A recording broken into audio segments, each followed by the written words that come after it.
Hello, check.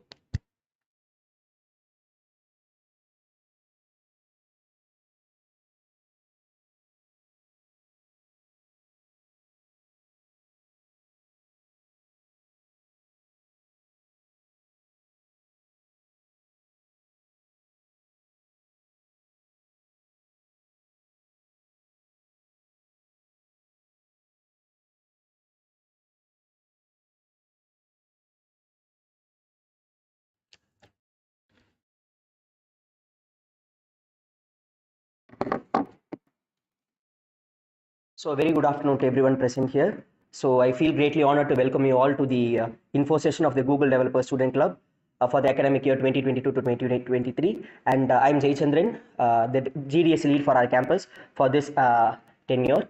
So, let us first start the info session with a few words from our faculty advisor, Dr. J. Madhusudan.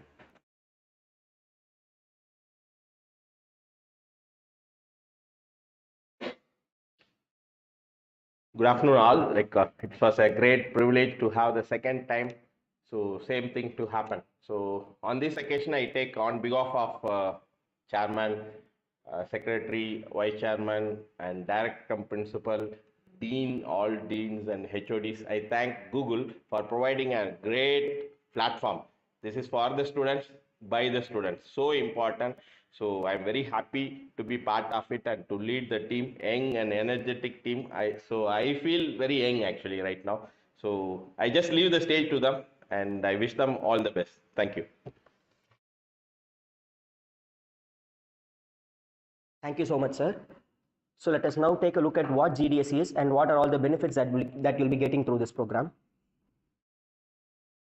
So what is GDSC? Basically, GDSC is like a developer student club community where we, the student developers, will come forward to make innovations and help people through our technologies.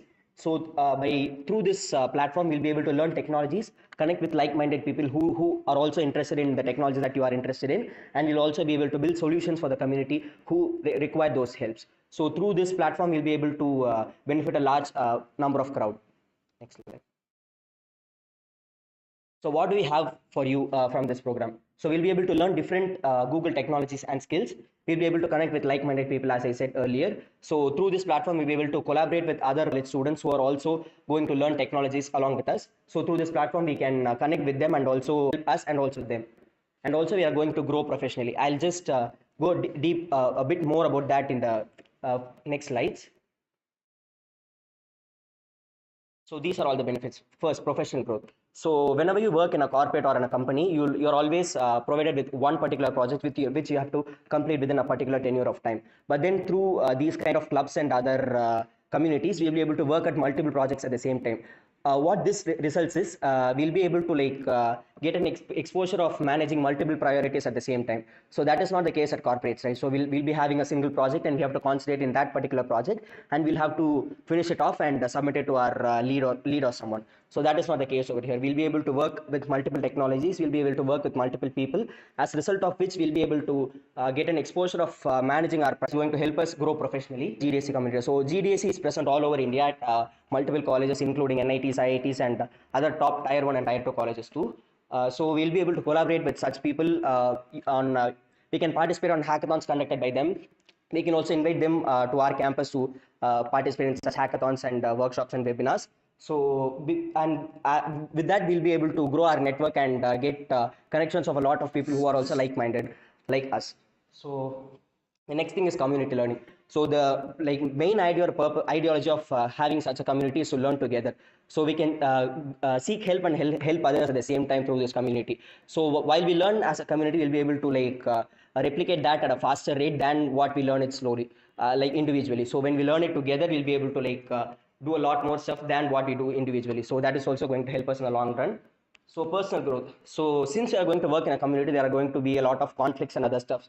So we'll be able to overcome such situations and we'll be getting that all those intrapersonal skills to handle such situations, which is also going to help us to grow our character specifically. So that is also going to help us. So finally, the skill enhancement. So Google is going to provide us with workshops, webinars, and also like certification courses. So through these workshops, webinars, and certification courses, we will be able to enhance our skill set, which will make us stand out from the rest of the people during our placements. Go to the next slide. So this is going to be a recruitment process for the core team. So we already have a few members selected for the core team, but we haven't listed everyone yet. So we still have the application forms open. So you can go ahead and fill your application form, which will be sent to you now also. So you can go ahead and fill the forms, and after that we'll be scrutinizing few people, and after that we'll be having an interview if we have a lot of openings for a particular category. So after that we'll be selecting them and giving you a response mail that as to that you have been selected as a core team member. So that is going to be the recruitment process for the GDSC. Next slide. So an overview of our upcoming year. So these are all going to be the events that we'll be conducting in this particular tenure. So we'll be first starting with Compose Camp for the Android. So where we'll be learning to program with Kotlin, which is also provided by Google. So we'll be able to learn developing apps using Kotlin. So that is going to be our first event, which has already has been initiated. So we are yet to conduct our event. So which will be starting from 13 or 14 of this month. So after that, we'll be having our Google Cloud certification, which we already had a few months back. So we'll be having another similar kind of Google Cloud certification course. And after that, we'll be having Flutter related workshops, webinars, and we'll be also inviting people from outside. So industry experts and Google experts who will be coming over here to tell us and like share their knowledge about that particular tech stack. And after that, we'll be having TensorFlow for machine learning. And finally, we'll be having web development insights. So that will include all Angular and basic React and all of those stuffs. Okay. Next slide. So we'll first go with machine learning slide. Machine learning. So we'll now have a brief look about what are all the tech stack that we'll be working for this particular tenure, and we'll start with machine learning. I invite Gokul to go ahead and give us a short gist about machine learning.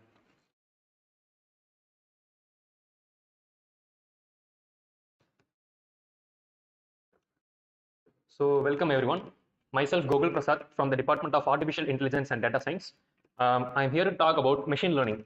So first of all, what is machine learning? Machine learning is a sub branch of artificial intelligence, which is used to mimic the human behavior. Human behavior in the sense, it's like a situation where a child learns from its errors, and with the trial and error basis, it becomes a mature man like that. So it is used to replicate the human behavior. And so when it came into picture, so machine learning dated back long ago, since 1943, with the initial publication of deep learning journals.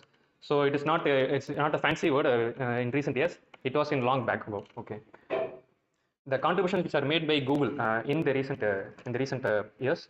So initially they started their AI history from 2011, which is the introduction of a Google Brain. Google Brain is the deep learning research center, which was first initially developed by Andrew Ng, and then it came under the umbrella of Google AI.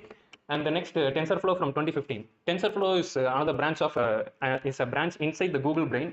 TensorFlow is a deep learning library which is used to make different applications with neural networks. So the applications of ML is so wide variety that everyone in this particular time they are incorporating AI in many of their softwares. So like Google Assistant is using AI technology to predict what the user says, and called as chatbot. And the next application is computer vision. Computer vision is nothing but we are providing the computers to analyze the image and then provide insightful details from the images. So AR is one of the recent trends for the past 2 years. So AR is nothing but it's a NLP based technology where the user would utter his words like I need a picture of a monkey with 3 bananas. So this text would be processed and an image would be produced, which is not in the Google. So these are the recent advancements in machine learning. So thank you for this session.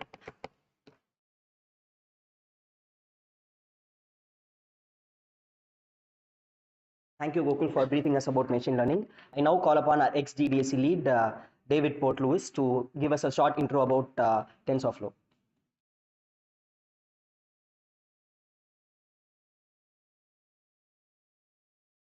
Hi, I'm David. So thank you, Jayachandran, for this wonderful opportunity.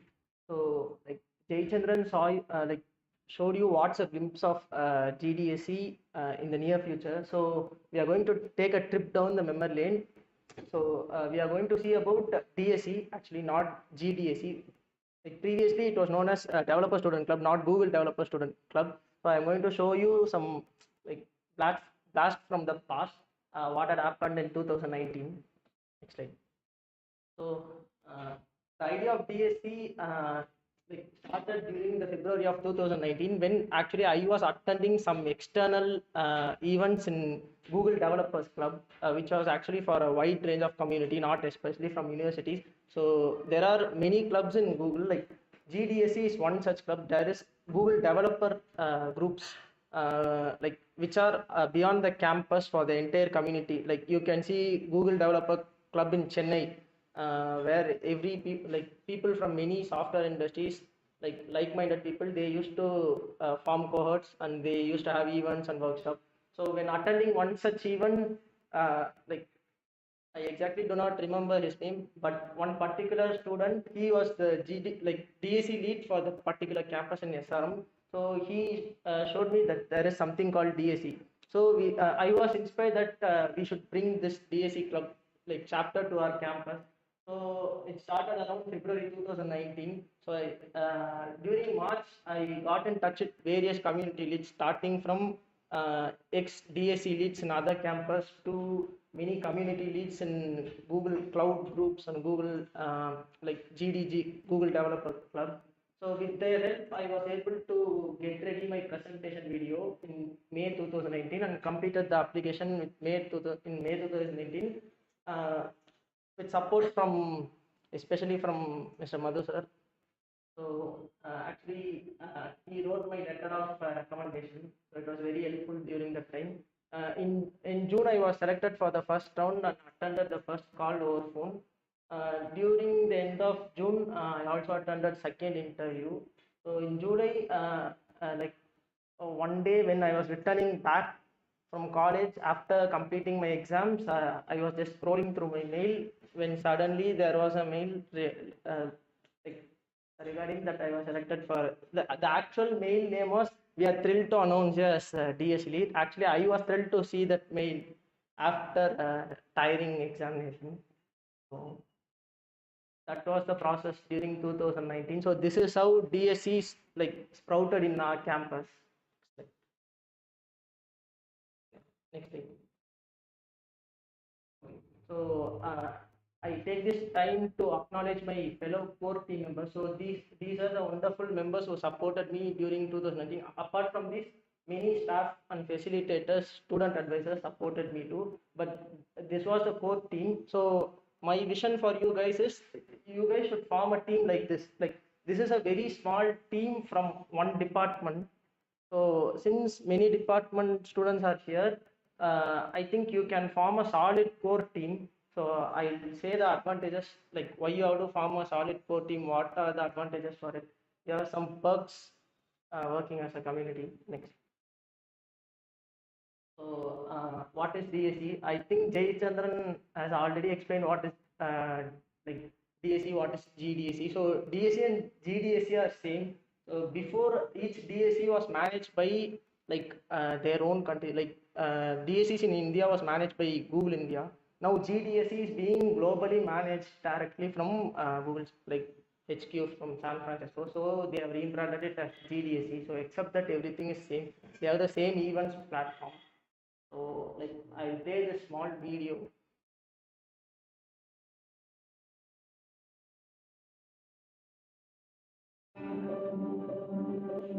When I came to first year, I found it difficult navigating a lot of facilities on campus. Most first year students, they found it a major challenge.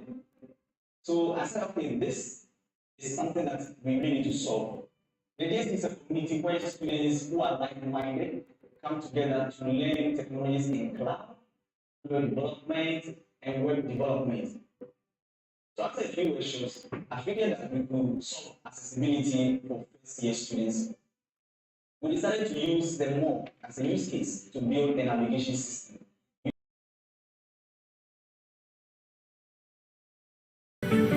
At first, people were like, this is really a complex problem to solve. But then after we broke the problem down, we realized that all the technologies we had to use, we had already learned them in our DSC workshops. When I heard about it, I was like, David, I need to join this project because I was lost basically the entire first academic year. And that's what DSC does. It gives you a project and it makes sure that you are well equipped to work on the project. So we had a lot of volunteers and we broke them into teams. First, we had a Blender team to get a 3D model of the building.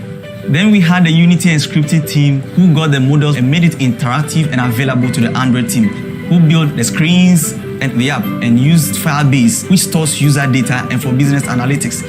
And we had the UI team who created the designer set and all the dynamic interfaces you see. Last, we had the documentation team who put everything into one file to make it available to the open source community. My name is Paul and I study chemistry. I got inspired by attending one of the DSC seminars. I'm actually very impressed about my brother's journey here because as a computer science student, I just have to focus on the PC parts, computer building apps, but he has something else to do. But he's still taking some time off to help us and he's really doing a good job. Now I can build Android apps. That means I can use that as a part-time job and maybe chemistry as my full-time job, or maybe the vice versa. There were times that we had to meet in the evenings. There were times we had to meet early in the morning just to get the project working. It was hard, but then we looked at the bigger picture and realized that, okay, we can do this. So, yeah. DSC is a family and it's about the learning of teamwork and leadership. What we've built is not a perfect app, but we've come a long way by being able to use the knowledge that we gain from our DSC workshops. My God, this is cool. Who wouldn't love this?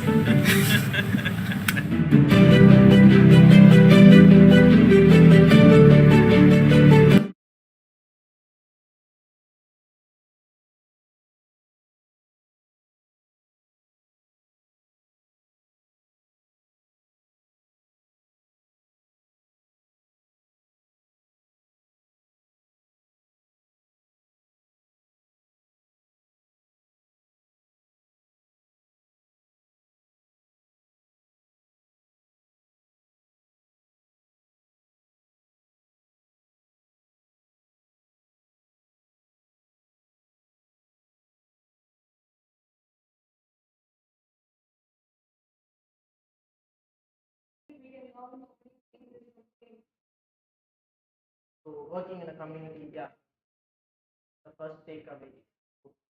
You are a community here. So anything else? So they came up with the problem and they saw through a solution. Can you describe what problem they solved in this video? Did you all watch the video? Do you want me to play it again? They showcased a problem, right?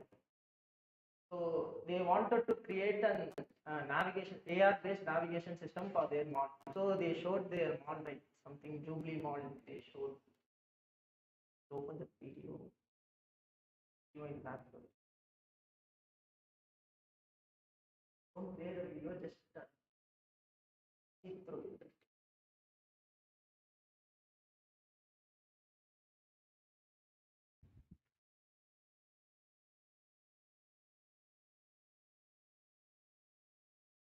More as a use case.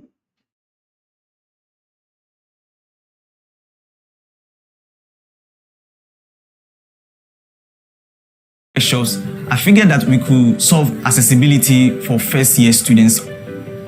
We decided to use the mall as a use case to build a navigation.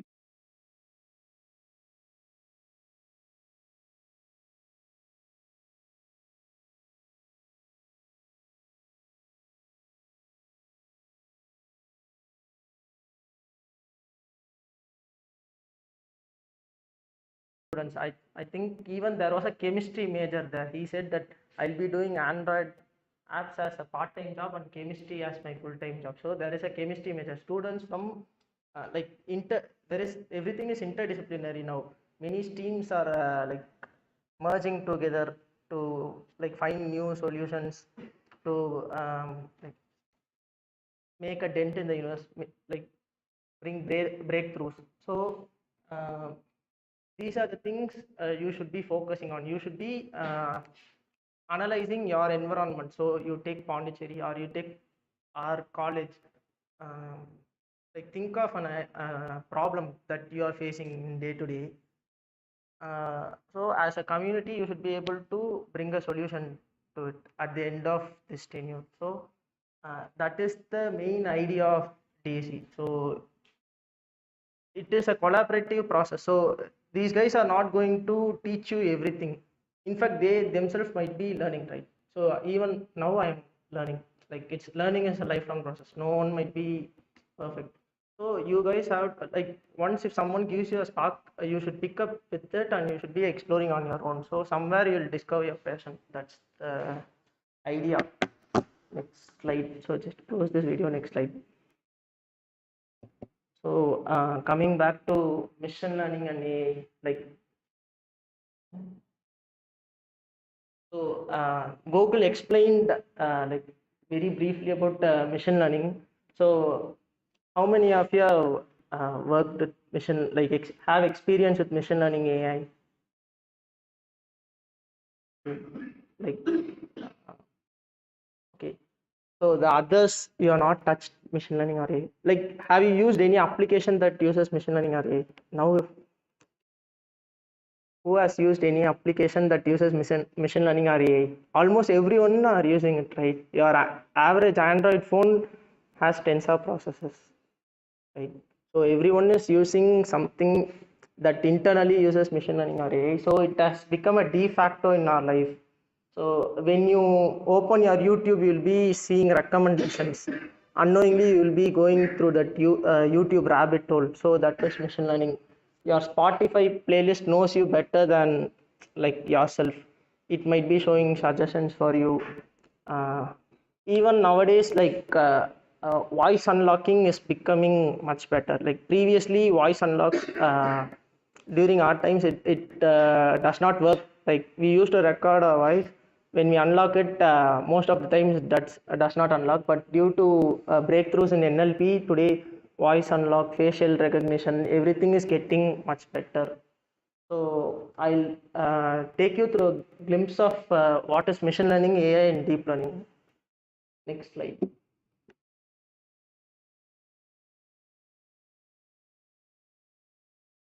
So next, let's watch this video. So just pause for a minute.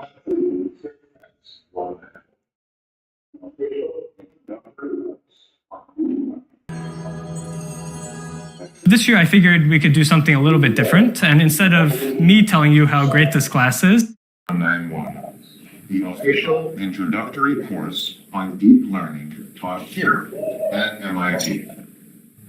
Deep learning is revolutionizing so many fields, from robotics to medicine and everything in between.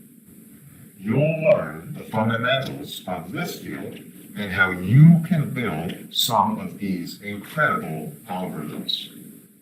In fact, this entire speech and video are not real and were created using deep learning and artificial intelligence. This slide was my favorite class. Like it's MIT's introduction to deep learning. So, what is your takeaway from this video? Anyone? So, is this video real or fake? Okay. So, did you notice the voice, like lip movements? What was it syncing with the audio or not? Almost. Actually, yeah, right. It was almost syncing because the entire video was generated to match that audio sequence. So they are not doing simple video processing. So they are not taking an exactly different video of Obama. They are not taking an exactly different audio and they are not merging it simply. So based on that audio, they are coercing the video. So that's what. So it was done by a company called Canning AI. So this is example of generative. So somewhere you might have came across it. How many of you have seen this already? Most of the ADS students might have seen this. Right? So artificial intelligence, like Gokul said, it exists around, like it started way back in 1943, where some neuroscientists just wanted to learn how our brain works, so how we are processing our thought. So it started like that. From there, the idea was like AI split, took a fork where one thing is called narrow AI, which we are experiencing actually now. Another thing is called AGI, artificial general intelligence. So, like we are in IBM lab, right? So IBM predicts that AGI will not be possible until like 2050 or something. So AGI, artificial general intelligence, is thing where like a computer can exactly mimic us. So the only thing that differentiates us from computer is our thought process, right? So computers cannot think on their own. Do you all agree with that? So even a top-notch AI or machine learning system can do only one specific thing. It cannot generalize like us, right? Uh, example, a facial system can differentiate only faces. Like it can recognize your face. Can it recognize your voice too? Like the same system. Okay, if you train it, it can recognize. But can it generalize? Can it automatically recognize that based on something? Can it recognize me as David? So for example, I teach it to recognize my face. So it has facial recognition capability. Uh, then we train it to recognize my like different voice patterns, so it can also recognize my voice pattern. So based on this, can it evolve on itself? So is evolution possible? The idea of evolutionary, still it's not possible, but it might be. So artificial general intelligence is a long shot. So stemming out from the AGI is a superset. So within that, machine learning is a subset where we have to handcraft features. For example, uh, previously in US, so I'm talking in US, sending post costs too much because posting has to be routed manually. So someone has to sort out the pin codes. They have to do everything manually. But today it's very cheap. So any ideas on the reason why it became cheap all of a sudden? It was in posts. So nowadays the pin code will be automatically passed by an AI system and it will be sorted out that this post should go to Chicago, Illinois. This post will be going to Mountain View, California. So that is like machine learning. So there they are handcrafted feature. It can do only one particular thing. It can do it well. So deep learning tries to mimic our brain. So using deep learning, we are trying to achieve artificial general intelligence. So that's the concept. In deep learning, we have neural networks, which are exactly not how our brain neurons work, but they almost try to mimic it. You get the idea what's the difference between AI, machine learning, and deep learning? Any doubts on that? Anyone has any views on it? Only I am talking, it seems monotonous to me. Anyone can raise questions, interrupt me. Feel free to interrupt me. So we'll move on to next slide. Also, in community, we have to interact. If there is no interaction, then I don't see how it will be shining at the community. So this is a close state, right? Almost there are only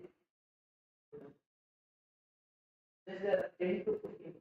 This should be audible in YouTube, right? Just I want to interact with the mic. So in this closed space, you guys are not like opening. So when another 100 or 200 comes, you guys will be as 14.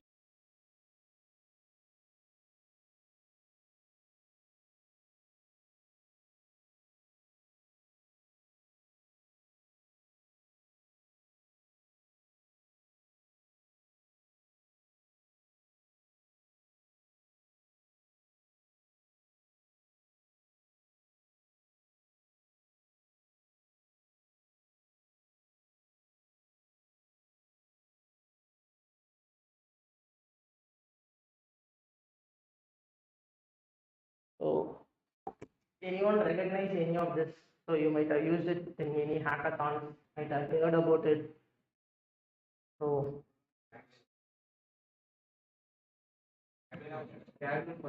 okay, Cali. So probably I think I should have took up all these captions. Okay, so TensorFlow Hub. Okay, what is that K? Any idea? That one, that small brain or that it's not Google Brain. Okay, that's Google Cloud. So the Kubeflow. Anyone has any idea on what's Kubeflow? So you call this thing as Google's machine learning ecosystem, otherwise TensorFlow ecosystem. Like these things are not part of TensorFlow ecosystem, so you can consider it as Google's machine learning ecosystem because all of these like platforms are developed and maintained by Google. So most of them are open source except Google Cloud. So Google Cloud is not open source, you have to pay for it. So in the center is TensorFlow, that is for TensorFlow, which you like in which you'll be using Python as primary development language. So using TensorFlow, the thing is machine learning and AI is actually very mathematically intensive, right? You have to agree with it. Without linear algebra, calculus, probability, statistics, optimization theory, discrete mathematics, we can't do anything in machine learning. Like we can jump into machine learning with it. But the frameworks like this makes that easy. Like we'll be seeing some more videos. How much time am I questioning? So we'll be seeing some more videos where like people without much CS background or who are not having PhD in mathematics will be breaking out in ML applications. So these things enables anyone to develop machine learning or deep learning applications. So that's so in the middle is for TensorFlow. So TensorFlow Hub is where you'll be downloading machine learning pre-trained models. So most of the time we might not be developing a deep learning or machine learning model from the scratch. We will be already any like established organization or research group, they might have developed a machine learning model. They would have validated it. They might have used in some research paper or competitions. So they might have open source it. That is, they after training they would have made the TensorFlow weights or models available publicly. So you can download that and you can build from that. Instead of going and training a classifier from the scratch, you can take some pre-trained model like VGG. There is something called VGG, which is convolution neural net. So you can take models like that. You can train from it. So TensorFlow, like, I'm not going to verbosely explain any of this now. So we are going to see all of this throughout this GDSC thing.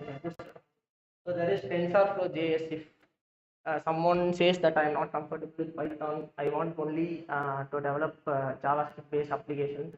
So how can I incorporate like AI or machine learning applications in JavaScript on browser? So you can use TensorFlow JS. If someone wants to develop on-device machine learning applications, like you have to develop a machine learning application which exclusively runs on Raspberry Pi, then you obviously have to go to TensorFlow Lite. So TensorFlow Extended is something where you can make pipelines end-to-end deployment, starting from data processing till deploying your model to customers. So that sort of pipeline is built using TensorFlow Extended. So Google Cloud ML. So Google Cloud ML is actually anyone can use Google Cloud ML. That like anyone who learns it can use it easily without much prerequisites like mathematics. So you just take a bunch of images, you upload it, it will automatically try to classify it. In Kubeflow and TensorFlow Extended are actually related. So both of them are for deployment. So have you heard about Kubernetes? Docker, Kubernetes. So Dockers are containers, and we use Kubernetes to orchestrate it. So you can create a particular container for you can break down your entire AI application as microservice. You can deploy it in containers and use Kubeflow to orchestrate it. The Kubeflow inherently uses Kubernetes engine, so that's why it's Kube. And those last two, like, anyone notice what the CO is in AID? So that's Google Colab and another one is Kaggle. Both are developed and maintained by Google.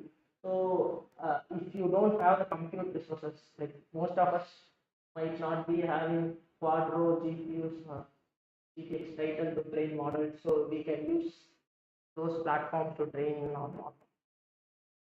So, okay.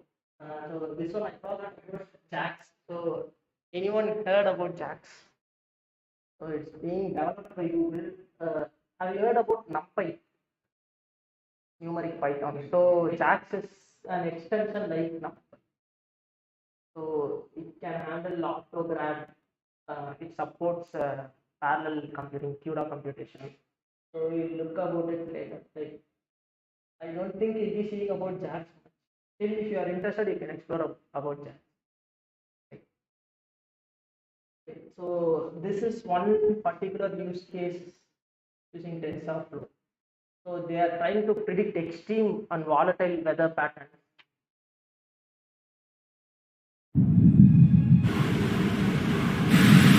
Extreme weather is changing. There's more extreme rainfall, heavy flooding, forest fires. There isn't really a signature done. Being able to predict these extreme events more accurately is kind of the big challenge that we're facing right now. There's 100 terabytes of climate data every day from satellites, from observations, from models. So climate data is a big data problem. We need things that are fast, that can sift through all of that data rapidly and accurately. And deep learning is almost perfectly poised for problems in climate science. A lot of NERSC users are using TensorFlow. It's one of the more popular frameworks. We use TensorFlow to iterate quickly over different models, different layer parameters. For this particular climate project, to create the deep learning model, we started from segmentation models which have proven to be successful, for example, our satellite imagery segmentation tasks. And then we used TensorFlow to enhance the models until we found like a set of models which perform well enough for this specific task. But for the volume of the data, complexity of the data, the network required 14 teraflops. So if you want to do this on your workstation, it would take like months to train. To really tackle these problems requires the largest computational resources that are available on the planet. So systems like the Summit supercomputer. It's 2 tennis courts in total size. I mean, this thing is state-of-the-art. It's 1 million times faster than your common laptop. 3.3 exaflops. Just imagine what you do at your workstation, but now imagine having 27,000 times that power. We can do that now. We were surprised how good it actually scales. 1,000 nodes and 2,000 nodes, 5,000 nodes. This was the first time anybody's ever run an AI application at this scale. Instead of having the climate scientists figure out how to write high-tune code, they could express things in a very natural way in Python in TensorFlow and get all the high-performance code that most HPC people are used to within TensorFlow. We're now entering the space where AI can actually contribute to the predictions of these extreme weather events. When you combine traditional HPC with AI, you can tackle things we never thought that we could tackle. Fusion reactor research, understanding diseases like Alzheimer's, cancer, right? That's incredible. We've shown that with a high productivity framework such as TensorFlow, you can get to massive scale and you can get awesome performance and accomplish your goals. Genetics, neuroscience, cosmology, high energy physics. That's immensely exciting for me.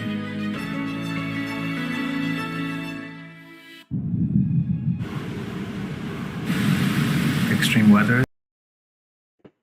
So what did you understand from this video? So I'll give a primer on this. The guys who are shown there are from Lawrence Berkeley National Laboratory. So where something called NERSC is there. So I don't remember the abbreviation, but they have to deal with this sort of extreme weather prediction. So every day they are dealing with around 100 terabytes of satellite data. They have to process it and have to predict volatile weather patterns. So for this complex task, they are using TensorFlow, where they can use pre-trained. They are not actually building from scratch, as you can see. They mentioned specifically that they are taking a pre-trained satellite image segmentation model. From there, they are building it up. So this is what you can expect with TensorFlow. You don't have to start everything from scratch. You can download models from TensorFlow Hub. So if your research project or something is extremely like from scratch, from the new, like you thought of that idea, then you can think about creating a deep learning model from scratch. Otherwise, you can do like they are actually operating in scale, right? They are using almost 3.2 exabytes of flops of compute power to process all the data. So even they are using like TensorFlow and using existing models. Why not us? Like next slide.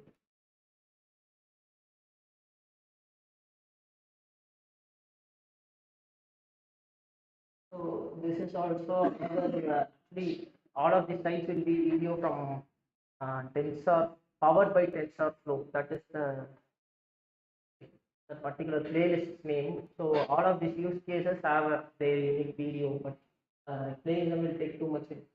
So welcome.ai. So they are also an AI company. What they have done is they have used TensorFlow's image segmentation model to build an AI model to classify cassava crops which are attacked by worm diseases.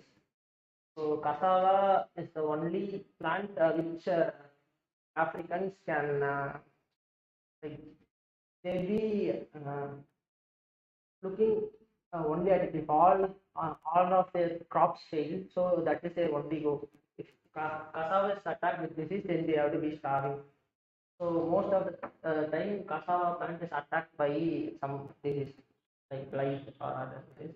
So early detection, through proper early detection, we can like stop it at like not spreading from other plants. So welcome.ai is doing that. That is one use case. So these are all applications. Next slide. So next is nurse. So they are doing extreme weather prediction using TensorFlow. So this is another like nice use case. So there is something called medicines and I think it's a French medicine company. So what they are doing is for particular severe strain infections, what they are doing is they cannot give a wide spectrum of antibiotics to humans.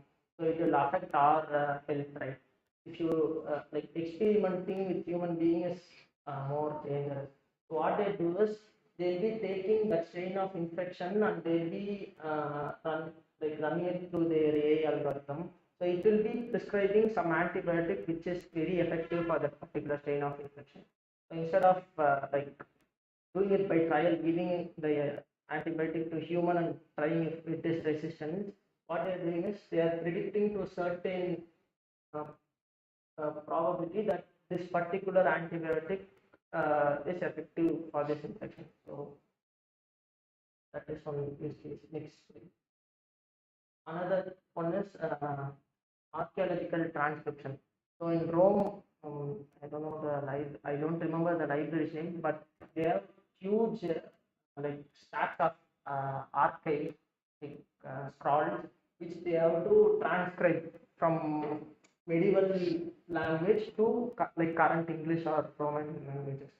So what they are doing is they are using AI to do natural language processing, like do text recognition. Then they are using a translate feature to translate from that medieval text to like current language. Then this is Tambu Health. This is another startup which uses TensorFlow. So they are also based out of suburbs in Africa. So what they are doing is they have they enhanced the stethoscope. So the stethoscope can listen to the sounds from a lung pattern and can prematurely predict if there is a likelihood of developing respiratory diseases. So like a smart stethoscope sort of thing. Instead of a doctor manually listening to the vibrations in stethoscope, this smart stethoscope will be recording the patient's heartbeat as well as lung compression and expansion sound. It will be putting it through their own AI algorithm and it will be predicting to some certainty if there is a possibility of developing some respiratory infections like asthma. um, So Airbnb, everyone might know about Airbnb. So if you go to Airbnb's listing, the first thing you might see is living room, or you might not be greeted with restrooms. Right? The owner might be uploading everything, but what they do is only aesthetically pleasing photos they will be showcasing it first. So the owner does not explicitly mark this is exterior, this is master bedroom. So what Airbnb is doing is they are passing through all those uploaded photos, and they are like recognizing to some certainty that this will be living room, this will be master bedroom, this will be like garden. So based on that, they will be automatically displaying only those viable photos. Like you will be created only bedroom and living room photos first. So this is another. These are all TensorFlow JS example. So in space, you can like see from this GIF, will be flagging toxic or sarcastic messages. So if you chat with your friend and if you send something like profane words or toxic words, then it will be automatically flagging it. Based on that, you can block. Here they are using natural language processing. So this is also another human post estimation based physiotherapy, where based on your workout, they are saying how much effort you are exerting. So this is from a startup called Include Health. They are using post estimation, human post estimation, which is a computer vision based. Explain. So this is post animation. So based on your face expressions, you can make an animation to act accordingly. This is like emoji based on your face. You'll be generating animation characters of art and character. So this thing takes it one step further, where based on your movements, the animation too will act accordingly. So in this thing, you can sing a song. You can select which, like your voice should be converted, like, translated into the sound of some instrument. So you'll be singing a song. When you select trumpet instead of your actual voice, the sound will be the output sound will be like trumpets. Next slide. So this one, like most of you might be doing this project somewhere. Even I did it during my sophomore year or something. So this thing is it's a human computer interaction where this is actually sign language recognition, right? Did you can you be showing something, some hand signatures, signs. Based on that, there is a prediction like what action is showing. So this is sign language prediction. This is most common project for anyone like attending an hackathon or something. So even this thing, there are nowadays out of box model available. You can just take that model, plug into your video feed. It will be like generating a probability what that particular action is. So initially yesterday night I planned only this one slide. So that slide extended to almost above 9 slides a day this morning. So the first one is a simple classification example using computation. So the next one is image segmentation, like object detection. You can see that some drone is flying through, it is detecting all the possible objects in the field. The next one is the human post estimation. So based on the human skeletal structure, they are estimating what action they are doing. Next thing is self-driving. So most of the examples are actually computer vision because primarily I focus on computer vision, but there are like natural language processing and great scope nowadays due to the emergence of transformer technology. So you can see that Alexa, Google Home, your YouTube recommendation. When you start typing, it will be predicting the next word, like what you are going to complete. Then mail spam filters, all of these come under natural processing. So now these three images, they are generative neural network.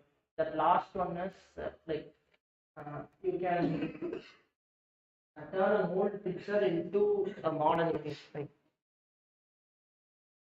this, if it's a black and white picture, you can convert it into a color picture. That's it. So this one is generative neural network, like deep fake. We saw that video. Actually, this is Amani. Is one of the course instructors in Introduction to Deep Learning. So it was actually his voice which was like forced into Obama's voice. So the next thing is like generating random new faces. So you will be giving like three input images, three distinct human faces, from which new human face will be generated, where you cannot find that actual human because it's a generated face. There will be no one resembling the same person. So this is TensorFlow developer certificate. So have you guys heard about AWS certification? Is anyone feeling sleepy? Okay, because I did not stop for some time, and looks like I am boring you. Am I boring you? So have you heard about AWS certification? So what are the certifications? Like Android, Google Android developer certification, associate Android developer. There is Google Cloud certification. So recently, I think in 2019 or 20, TensorFlow developer certification was introduced.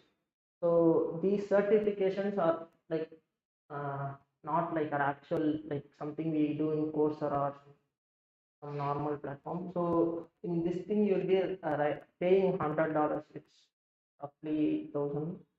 So they'll be giving you a syllabus. You have to study the syllabus. You have to take the test. You will be writing the test in their environment. In case of TensorFlow developer certificate, I think you have to make, like, they will be giving a specific use case and environment to work in, like a remote environment. You have to create like a AI model according to their specification. So I think it's a 3-hour test. Based on that, you will be issued with this certificate. So during 2019, this was a great deal, but now many of them are having this thing. So like, having this thing puts you on the map. That's it. Like you can showcase it to your potential recruiter that I have TensorFlow developer certificate. So this is actually given by Google, not any other external entity. So it adds some value to your profession, right?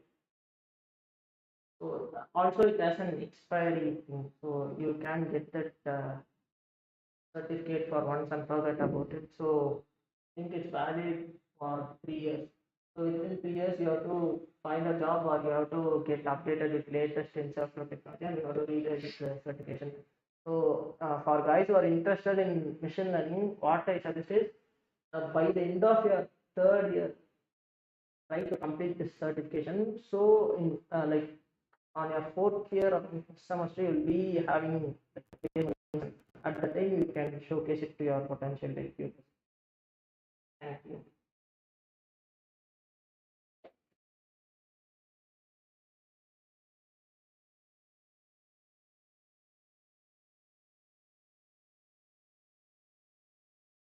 So does anyone have any questions about learning or TensorFlow? There is no question. You should be having some question.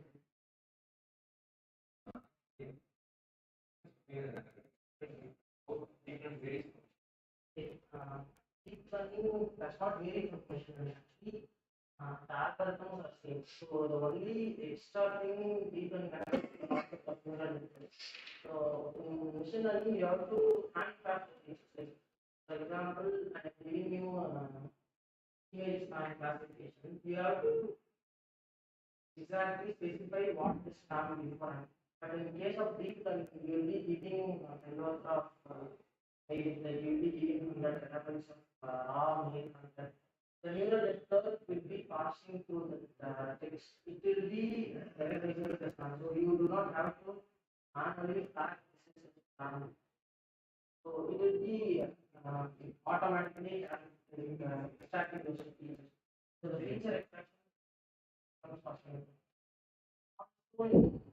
Machine learning has its own limitations. So machine learning can perform well when there is large data. You have a large data. You cannot manually pass through the data changes rapidly. Layer it can pass through to maximum energy or manually. So that the data set is so machine learning it will be analyzing patterns. Instead of deep learning, what it will do is it will not be analyzing patterns, it will be actually extracting. So no feature engineering is no explicit feature engineering is implemented.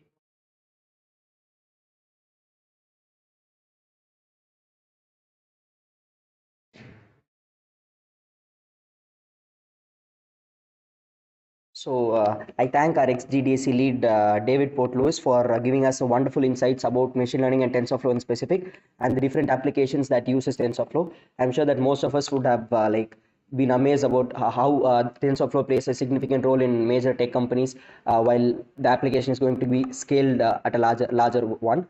So I now call upon Valeruli to brief us about Kotlin.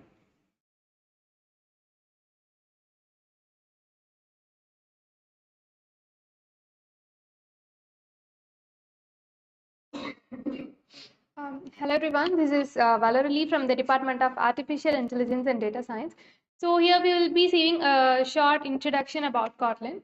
So Kotlin is a very popular programming language developed by JetBrains in July 2011 and it is sponsored by Google.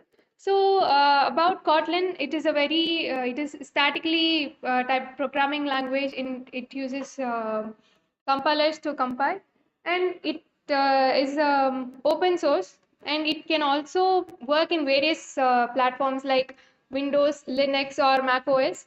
So it secures its 34th ranking in TIO indexing. So it shows how how good a software is. So it secures 34th rank in it. So most of the cases Kotlin is used in web application development, mobile applications, and Android applications. So we use in various industries like Amazon, Netflix, Uber, Pinterest, and Foursquare. So this is all about Kotlin. Thank you so much.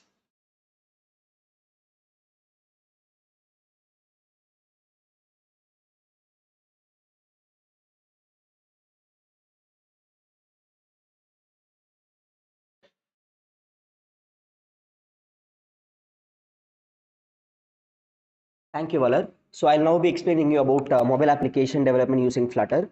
So Flutter is basically a cross-platform software development kit that is developed and maintained by Google.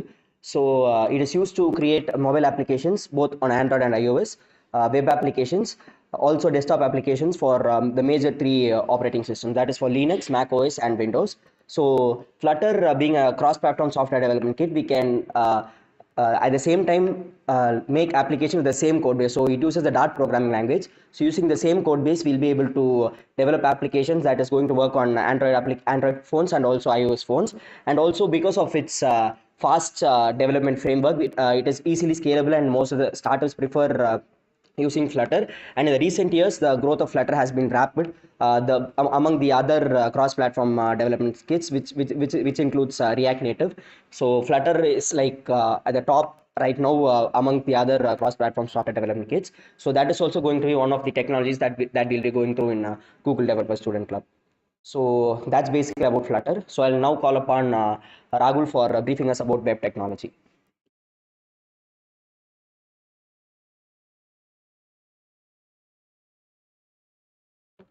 Hello, I am Rahul. I am from the Department of AIDS, second year.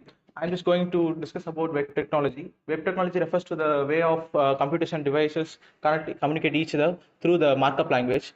Usually, the web pages are built using CSS, HTML, and JavaScript. The web technology is divided into two parts. One is front end and another is back end. The front end is a part of the website where the user can see and interact like GUI, which means graphical user interface, which usually includes text, buttons, and videos, images. And top frameworks that have been used today are AngularJS, which is a Google framework, and React to Node.js. And in backend development refers to the server-side scripting language, which means just connecting with the database and writing APIs, and you will just create a server, and we have to balance the load balancer, which is Nginx. And top frameworks using this are Laravel, Node.js, Flask, and Rebel, which is a Golang framework, and Spring Boot ASP.NET. Now let's talk about how Google has contributed to the web technology. In front-end part, Google has introduced a framework called AngularJS or Angular, which is a TypeScript-based language, which is introduced in 2016, which is more usable for fast performance and customizable and reusable components. And it also browser compatible with all operating system like Mac OS, Linux, and Windows. And in backend development, Google has introduced a language called Golang, which is introduced in 2010. And some of the frameworks are Rebel, Fiber, and these are the languages that have been introduced by Google for backend development. Apart from this, there are AngularJS, which is a previous version of Angular, which is basically a JavaScript language. So that's all about web technology. Thanks.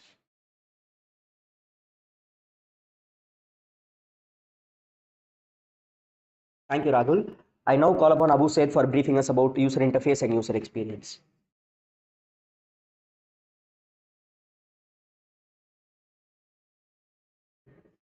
Yeah, hi everyone. This is Abu from ADS department, second year, here to explain UI and UX. So let me introduce myself shortly. I'm likely working as a UI and UX designer at Cloud Counsellors Private Limited as an intern. So let me explain what is UI. UI is a user interface. So it basically comes like interaction of a user. So you might be using a lot of web applications and websites. So it all consists of small interactions with the user. It makes the network traffic increasing. So my primary job is to make a user interact with a website or a web application. So user interface comes all under it. And what is UX? UX is like giving a principle, like the element you need to place in a website or application. So all comes under UX. So in terms of Google has contributed professional certificates for UI and UX designers, so they can build up their career by completing those certificates. And UI and UX is completely globalized here in India and abroad countries. So in each and every sector, UI and UX plays a major role for us now. So thank you.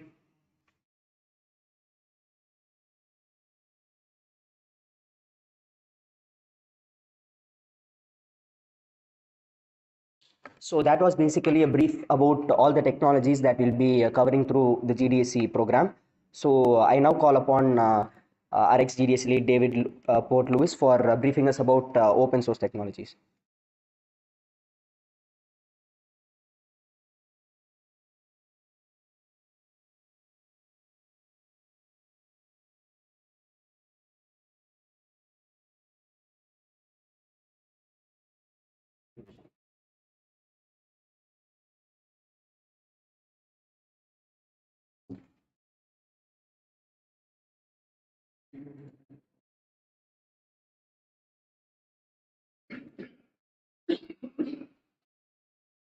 Has anyone heard about this Google Summer of Code? So any ideas on what GSOC is? Okay, so you guys have idea about open source. So okay, so what is open source? What people do in open source?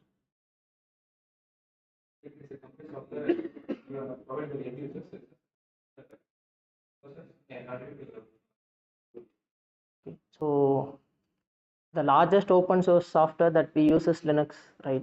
So right from our Android operating system to supercomputers to everything like we use today runs on Linux, right? So Linux is one of the largest open source system. So open source, we have to emphasize that open source paves way to community, right?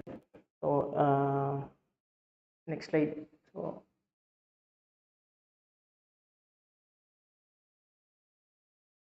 okay, in case of open source, most of them will be saying that it's free to use, so we are using open source. That is not the only fact. Open source is being developed from many like across the globe. Many of them are working on the same source code, right?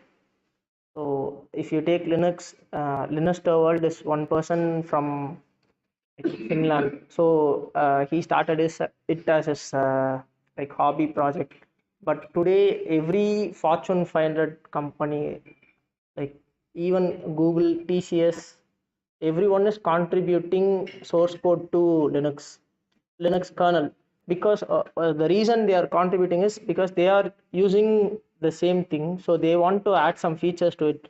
So they are actually not they openly did not want to do something, so they want it for them like their own purpose. What they are doing is they are pushing the code to Linux kernel. In return, it will be published as their changes also will be published in the actual mainline kernel release. In turn, they will be benefited, right? So under their umbrella, many of them will be getting the same feature. So this is how open source began. So the main like emphasis of open source is it paves way for community and collaboration. So you people will be like, if you get into some open source community, you will be getting some new experience, where in case of projects you'll be working on your own, right? Or if it's a college final year project, like 3 or 4 people will be working, like only one of them will be working. That's entirely different case. So in open source community, you will be talking to your mentors, you will be talking to other newbies, you will be getting new ideas, you will get to know how community endured software is being developed. That is, it will not only be developed, along the way it will be co-designed. Like most of the developer community will be having like monthly sync, where they will be discussing about the enhancement of features, like how in future how this program should be going on. So that is open source. So Google summer of code, next slide. Google's summer of code like promotes open source right from like the college students. So what they do is you have to like right from now you have to start contributing to any open source organization. So go to GitHub, like you'll be using many open source software, right? Most of you will be using Mozilla Firefox, some of you will be using Linux, some of you will be using VLC. All of these like organizations participate in GSOC. So go to their code base. Initially it will be daunting, like it will be you cannot cope up with their code base, but if you are strong enough in the fundamentals, you can easily like go through their code base. There will be issues in each repository, so you can go, then you'll be seeing that issue, you can try to fix it, you can contact the person who is responsible for creating that issue, you can communicate with them, then you can come up in a solution, you can write that solution, push a PR, then it will get merged. So you too can say that I have contributed to open source. So that same organization will be applying to GSOC as a participating organization. So at that time they will be releasing a list of like to-dos or problem challenges. So you have to create a synopsis, like abstract. So in case of hackathons, you will be creating an abstract, right? What you are going to do. So you will be having 12 weeks of time. So you should take one particular problem from their list. So you have to create an abstract about it in 12 weeks, how you are going to like if it's an issue or if it's a feature, how you are going to approach it, how you are going to solve it. So based on that, they'll be like reviewing our applications and they'll be selecting GSOC. So next slide, please. So this is the actual workflow. So as I said, some open source organizations will be applying to Google to be like GSOC organization. So Google will be choosing that organization to participate. So there is no guarantee. Maybe if you are trying to apply for some organization, even that organization might not get selected that year. But still, you should not like throw that organization and move away. Still, you should be contributing to them, hoping that next year they might be participating in GSOC. You'll be like getting an opportunity with them. So the next thing is you will be submitting your proposal, that is like an abstract thing you will be submitting to that particular organization. The organization's mentor will be reviewing all the application, and they will be having a limit for this particular. After the second evaluation, they will be giving out a certificate like GSOC participant, like TensorFlow developer certificate. This one has more value, even more value, because you are working with an organization. You will be getting to know that organization. You have contributed something to them. So you will be, in fact, even before going into the industry like corporate setting, you have some idea how a software will be developed. So you will be having an idea how to read through a code base, how to set up development environment, test environment, how to test it, how to you can start applying. For that, my personal suggestion is try to reach out the organization very early, like start from today itself. Go to GitHub, like go to previous year's GSOC page, check which organization has been selected last year. Like there will be a list around 199 to 200 organizations will be there. So see which organization interests you. Go to the GitHub page, go to the particular project's repository, clone that repository, read through the source code, go to issues page, try to solve issues, get in touch with them, so that at the time of applying in March of 2023, at least you might have talked to some mentors or members from that particular organization, right? They have an idea that someone, for example, if Google is working on an organization's repo, they'll be having an idea that this guy is already working on issue on his own. So if he's going to contribute to GSOC, why not we'll give him a shot? They'll be having that mindset. So try to approach your organizations as early as possible. Don't wait until the last period. Like, I think April 17 or 20 will be their time, and usually deadline for application submission. Don't wait till the last minute to submit your application. Next slide. So these are some statistics. So GSOC started in 2005, and so almost 18,000 plus participants. This statistics is actually from 2021. So this year GSOC is getting wrapped up around October end. So the statistics will be updated. So in 2021 there are around 18,000 plus participants from 112 countries.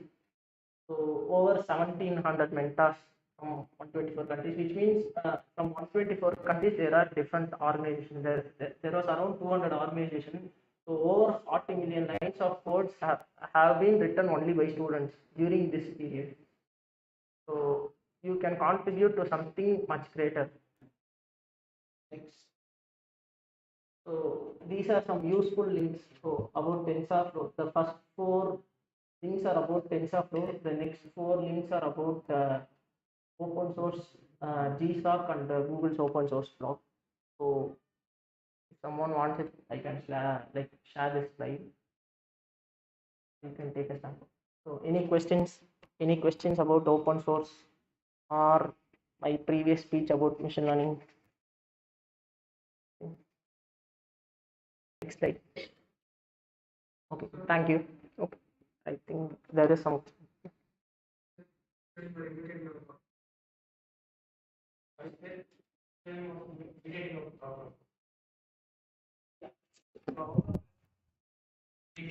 Imitate our consciousness.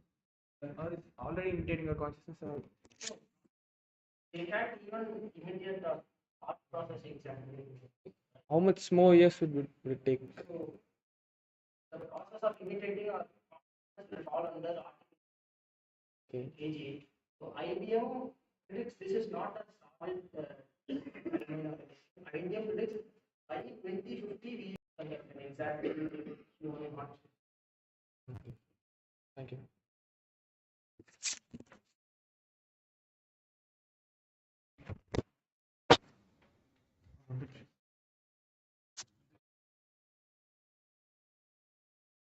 If that's it, no more questions. Thank you very much. So you can connect with me at Twitter. Feel free to contact.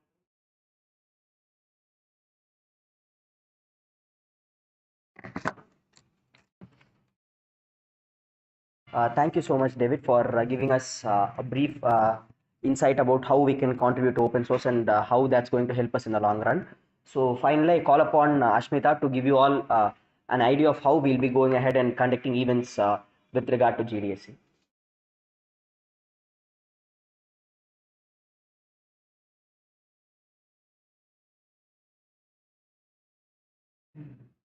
Okay, so a very good afternoon to everybody. This is Ashmita from Computer Science and Business Systems Department, and I'm here to tell about event management and outreach. And so basically, this developer club is for the students, and we take the responsibility of informing all the students and connecting all the people in the campus so that we all work together in a community and we bring up more ideas for the events that take place and we work together. So the outreach is basically through social media platforms and also through some sessions and meetings. So this is basically how we step in to connect students in the college campus. So yeah, thank you.